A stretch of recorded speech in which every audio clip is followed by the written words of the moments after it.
So hello everyone, I'm Neha and welcome back to my channel. Today we will talk about psychoanalysis जो कि आपके MPC E 021 में है और ये क्वेश्चन दिसंबर 2021 के एग्ज़ाम्स में आ चुका है और प्रीवियस ईयर के भी क्वेश्चन पेपर मैंने देखे हैं जिसमें बार बार ये क्वेश्चन रिपीट हुआ है। अभी एग्ज़ाम्स बहुत पास में है, प्रिपरेशन करनी है जिसकी वजह से मैं पीपीटी प्रिपेयर ना करके मेरे जो नोट्स हैं उसको ही एक्सप्लेन कर रही हूँ जिससे कि आपको थोड़ी सी हेल्प मिल जाए। आई होप कि आपको वीडियो पसंद आए और अगर पसंद आती है तो प्लीज़ लाइक कीजिए, अपने दोस्तों के साथ शेयर कीजिए, अपने दोस्तों के साथ शेयर कीजिए और नए हैं तो मेरे चैनल को सब्सक्राइब कीजिए for more further videos. Okay, तो चलिए स्टार्ट करते हैं। एक चीज़ और कहनी थी मुझे कि अगर आपने फ्रायड का जो साइकोएनालिसिस का पार्ट था जो कि फर्स्ट ईयर में आपने पढ़ा होगा, ईगो, सुपर ईगो, कॉन्शियसनेस, सब कॉन्शियसनेस और अनकॉन्शियसनेस, इसके बारे में अगर आपने पढ़ा नहीं है तो प्लीज़ पहले उस वीडियो को देखें, उसके बाद ही इस वीडियो को देखिएगा जिसका लिंक मैं डिस्क्रिप्शन बॉक्स में दे दूँगी। बहुत ही अच्छे से डिटेल्स में मैंने कवर किया है विद एग्जांपल, जिसका आपको समझ में आ जाएगा कि ईगो, सुपर ईगो, कॉन्शियसनेस, सब कॉन्शियसनेस एक्चुअली में है क्या। क्योंकि उसको मैं डिटेल्स में यहाँ पे एक्सप्लेन नहीं करूँगी क्योंकि सिर्फ यहाँ पर हम ये डिस्कस करेंगे कि साइकोएनालिसिस थेरेपी जो है वो क्या है और उनके जो इवैल्यूएशन थे, फेजेस थे फ्रायड के इस थेरेपी के, तो वो क्या थे। ठीक है, तो चलिए स्टार्ट करते हैं। तो साइकोएनालिसिस थ्योरी बहुत ही इम्पॉर्टेंट रोल प्ले करती है साइकोलॉजी की फील्ड में। ठीक है, तो it is a method of analyse, ये मेथड है एनालाइज करने का। एनालाइज का क्या करती है, analyse psychic phenomena and treating emotional disorder, इन दोनों चीज़ को इस मेथड को यूज़ करती है अपनी थेरेपी में। ठीक है, जो भी मैं यहाँ पे एक्सप्लेन करूँगी वो अकॉर्डिंग टू फ्रायड है। ठीक है, तो इस चीज़ को आप ध्यान रखिएगा। जब इन दोनों मेथड को यूज़ किया जाता है, एनालाइज किया जाता है साइकिक फिनोमेना या ट्रीटिंग इमोशनल डिसऑर्डर को, तो उस ट्रीटमेंट सेशन के ड्यूरिंग क्या इन्वॉल्वमेंट होती है क्लाइंट या पेशेंट को, वो इनकरेज करता है। ये बहुत ही इम्पॉर्टेंट लाइन है इस थेरेपी के लिए, to encourage to talk freely about personal experiences and especially about early childhood and dreams।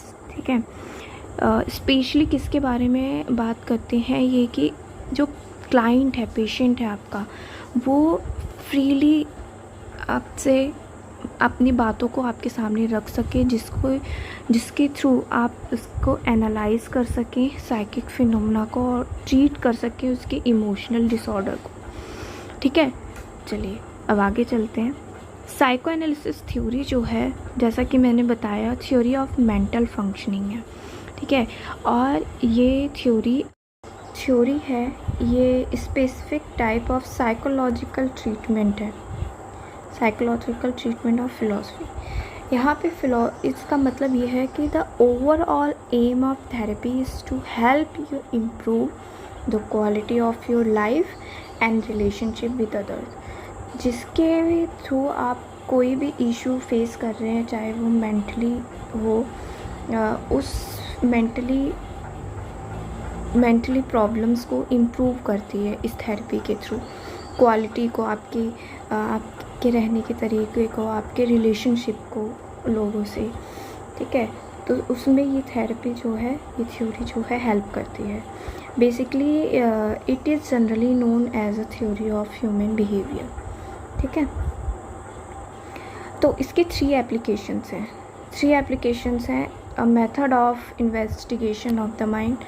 अब जब साइकोएनालिसिस की बात होती है तो माइंड की बात तो होगी ही, क्योंकि अनकॉन्शियस माइंड, कॉन्शियस माइंड को ही बेस मानकर इन्होंने अपनी थ्योरी को क्रिएट किया हुआ है। ठीक है, तो इसी को इन्वेस्टिगेट किया जाता है। A systemised set of theories about human behaviour, इसको एक्सप्लेन करने की ज़रूरत नहीं है।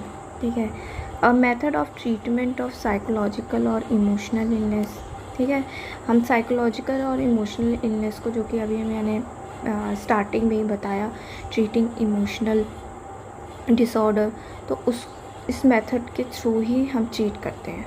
ठीक है, तो और लास्ट में ये बताने की ज़रूरत नहीं है कि psycho analysis was the first devised in Vienna in 1890s by Sigmund Freud। सबको पता है कि साइको एनालिसिस है, ये थेरेपी थ्योरी किसने दी है? सिगमंड फ्राइड ने।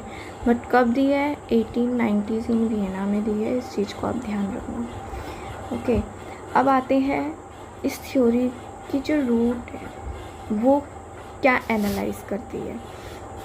इस थ्योरी की जो रूट है वो ये एनालाइज करती है cause of behaviour and feeling, कि जो मेंटल इशू, जो इमोशनली इश्यूज आपको हो रहे हैं, उससे आपकी फीलिंग्स और बिहेवियर में इफ़ेक्ट पड़ता है, तो वो क्या रीज़न क्या है, कॉज क्या है।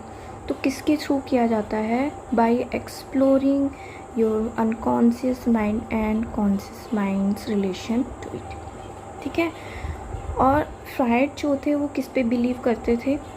इट, ईगो, सुपर ईगो और रिप्रेजेंट, ये तीनों किसको रिप्रेजेंट करते हैं? Desire, reason and conscious. आप अगर इन तीनों के बारे में अच्छे से रीड कर लेंगे, एक्सप्लेन कर लेंगे, तो आपको ये वाला जो पार्ट मैंने अभी बताया ना, ये अच्छे तरीके से समझ में आ जाएगा। ये पार्ट क्या, आपको पूरी तरीके से उनकी थ्योरी समझ में आ जाएगी, थेरेपी समझ में आ जाएगी।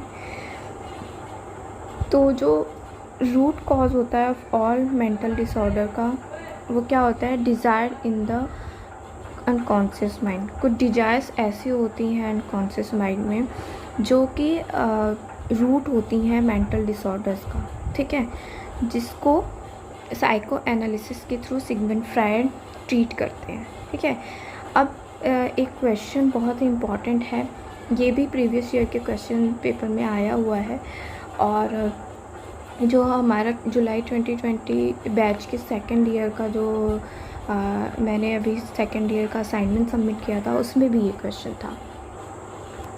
तो उसमें भी ये क्वेश्चन था, phases in the evaluation of psycho analysis. ठीक है, चलिए इसको हम डिस्कस करते हैं।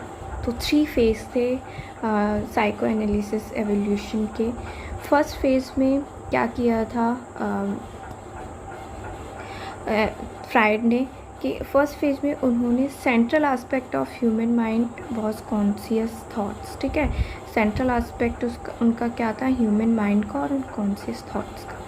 ठीक है, उन्होंने इसके थ्रू एक्सेस क्या किया वो देख लेते हैं। Dreams, fantasies, jokes, slip of tongues, hypnosis, free association and so on. इसके थ्रू जो क्लाइंट और पेशेंट होते हैं, इन एक्सेस के थ्रू क्या किया? Human mind was unconscious thought, उसके एस्पेक्ट को जाना। ठीक है, और फिर उसके ही अकॉर्डिंग उन्होंने ट्रीटमेंट स्टार्ट किया। अब किस तरीके से किए, किस टेक्निक्स को यूज़ करके किए, उसको हम नेक्स्ट वीडियो में डिस्कस करेंगे। ओके, तो अब आते हैं सेकंड फेज़ में। मैंने ज़्यादा डिटेल्स में नहीं, बस आपको डिटेल्स में बुक्स का एक एक वर्ड मैंने नहीं यूज़ किया है यहाँ पे, सिर्फ इतना चीज़ें यहाँ पे एक्सप्लेन की हैं कि जो आप एग्ज़ाम्स में लिख सकें और पता आपको चल सके कि एक्चुअली में ये चीज़ है क्या। अगर आपको और भी ज़्यादा इसके बारे में जानना है तो आप बुक्स भी पढ़ सकते हैं, और मैंने कुछ बुक्स के लिंक शेयर किए हुए हैं अपने टेलीग्राम ग्रुप पे, जहाँ पे फ्राइड की ये जो एनालिसिस की एक इंडिविजुअल बुक है, पूरी प्रॉपर इसी पे है, तो आप उसको भी पढ़ सकते हो। बहुत अच्छे तरीके से वहाँ पे एक्सप्लेन किया हुआ है एवरीथिंग। सेकेंड फेज़ में emphasis of free association. Free association को वैसे मैं जो टेक्निक्स है इनकी फ्री एसोसिएशन, उसको बहुत अच्छे में डिटेल्स करूँगी, बस थोड़ा सा यहाँ पे ये बता देती हूँ कि फ्री एसोसिएशन मतलब कि जब क्लाइंट अपने थेरेपिस्ट के पास जाता है तो फ्री एसोसिएशन टेक्निक्स जब यूज़ की जाती है तो वहाँ पे जो पेशेंट होता है वो फ्रीली टू टॉक, मतलब बिल्कुल फ्री होता है बात करने के लिए। ठीक है, वो जो उसके माइंड में, क्लाइंट या पेशेंट के माइंड में एक वर्ड कुछ भी आए, वो अपनी बात को फ्रीली माइंड से अपने थेरेपिस्ट के सामने रख सकता है, बात कर सकता है, अपने एक्सपीरियंसेस को जो फेस कर रहा है, वो अपनी फीलिंग्स को, जो उसके रूटीन लाइफ को, उसके बिहेवियर को इम्पैक्ट डाल रही है, वो सारी चीज़ें वो अपने थेरेपिस्ट के सामने रख सकता है। तो ये हमारा फ्री एसोसिएशन टेक्निक्स होती है। तो सेकंड फेज़ में फ्रायड ने क्या किया था, ड्रीम एनालिसिस और फ्री एसोसिएशन पे फोकस किया था। इनकी ऑन स्पेसिफिक टेक्निक्स थी। ड्रीम एनालिसिस भी एक बहुत ही अच्छी टेक्निक्स है, इसको भी हम डिस्कस करेंगे। बट इसमें क्या होता था कि जो पेशेंट होता था, थेरेपिस्ट उस पेशेंट को ये बोलते थे कि आप पिछले कुछ दिनों में जो भी आपने अपने ड्रीम्स में देखा है, आप उसको लिख कर लेकर आइए। लिख के लेकर जब थेरेपिस्ट के पास जाते थे पेशेंट, तो वो उस चीज़ से, उस ड्रीम से उस पर्सन को एनालाइज करता था। ठीक है, थेरेपिस्ट। ओके, अब आते हैं थर्ड फेज़ पर। थर्ड फेज़ पर क्या है, हिज ड्रीम एनालाइज टेक्निक्स। तो इसको इन्होंने 2 पार्ट्स में, 2 प्रोसेस में डिवाइड किया था। एक प्राइमरी प्रोसेस, एक सेकेंडरी प्रोसेस। प्राइमरी प्रोसेस में का बेस जो था गवर्न बाय ईद। ठीक है, इसीलिए मैं बोल रही हूँ कि आप वो जो मैंने लिंक शेयर करूँगी डिस्क्रिप्शन में, आप उसको ज़रूर देखना। ठीक है, जिसमें इन्होंने ड्रीम्स, पोइट्री, मिथ और मैजिक के थ्रू इस प्रोसेस को एक्सप्लेन किया। ठीक है, एंड सेकेंडरी प्रोसेस में इन्होंने मेन रखा ईगो को एसोसिएट किया एंड रियलिटी प्रिंसिपल्स के थ्रू। ठीक है, अब ये हो गया कि इन्होंने थर्ड फेज़ में क्या किया। थर्ड फेज़ में इनका रोल यहाँ पर ख़त्म हो जाता है।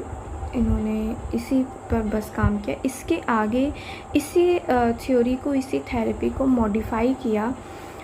यहाँ पे हैं जुंग, एडलर, हॉर्नई, सल्वियन, एरिक्सन।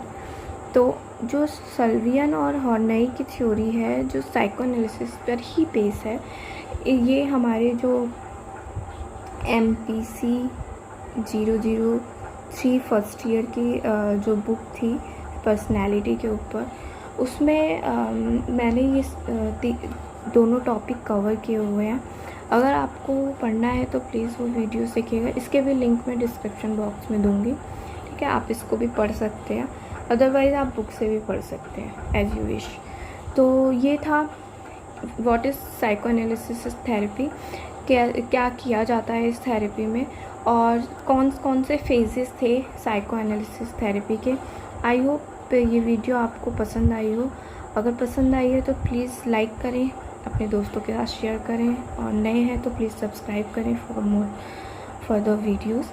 तो कमेंट सेक्शन में लिख के ज़रूर बताइएगा कि आपको ये वीडियो कैसी लगी। Thanks for watching.